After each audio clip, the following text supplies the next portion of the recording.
योगस्य कुरु कर्माणि. श्री स्वामी समर्थ. नमस्कार. आज 21 जून म्हणजेच आंतरराष्ट्रीय योग दिन.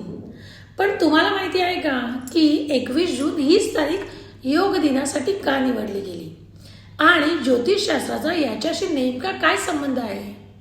चला आज या मागचं एक रंजक गुपित मी तुम्हाला सांगणार आहे, त्यामुळे व्हिडिओ शेवटपर्यंत पहा. जून आणि सूर्याचं उत्तरायण म्हणजे खगोल व ज्योतिष महत्व. ज्योतिष आणि खगोल शास्त्रानुसार 21 जून हा वर्षातला सगळ्यात मोठा दिवस असतो. या दिवशी सूर्यदेव मिथुन राशीमध्ये असतात आणि उत्तर गोलार्धात सगळ्यात जास्त काळ त्याचा प्रकाश पृथ्वीवर पडतो. याला आपण ग्रीष्म संक्रांती म्हणतो. ज्योतिषशास्त्रामध्ये सूर्याला आत्मा आणि आरोग्याचा कारक मानलं गेलं आहे.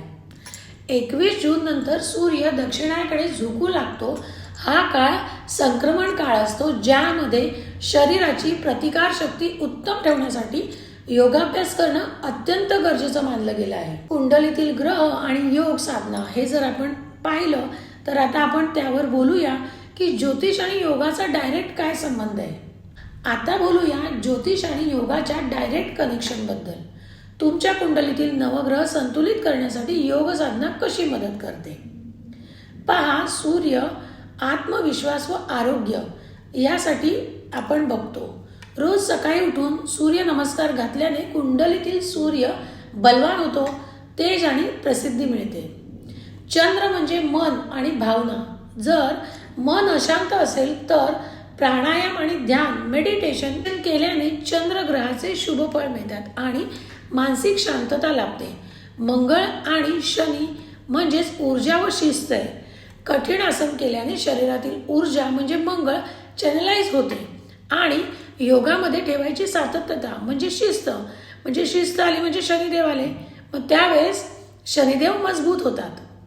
अध्यात्म आणि चक्र जागृती योगशास्त्र आणि ज्योतिष दोन्ही मानतात की आपल्या शरीरात 7 मुख्य चक्र आहेत. ज्योतिषशास्त्रानुसार हे चक्र वेगवेगळ्या ग्रहांशी जोडलेले आहेत. जेव्हा आपण योगासने आणि ध्यान करतो तेव्हा हे चक्र संतुलित होतात. परिणामी कुंडलीतील कमजोर ग्रह सुद्धा आपल्याला शुभ फळ देऊ लागतात. म्हणजेच योग केवळ शरीराला नाही तर तुमच्या नशिबाला आणि ग्रहांनाही सकारात्मक दिशा देतो. तर मग या योग दिनापासून केवळ शारीरिक आरोग्याचीच नाही तर आपल्या आत्मिक आणि ग्रहांच्या समाधानासाठी सुद्धा योगाला आपल्या आयुष्याचा भाग बनवूया. तुम्हाला हा व्हिडिओ कसा वाटला मला कमेंटमध्ये नक्की सांगा आणि आपल्या मित्रपरिवारासोबत शेअर करायला विसरू नका. तुम्हा सर्वांना आंतरराष्ट्रीय योग दिनाच्या मनापासून शुभेच्छा. धन्यवाद.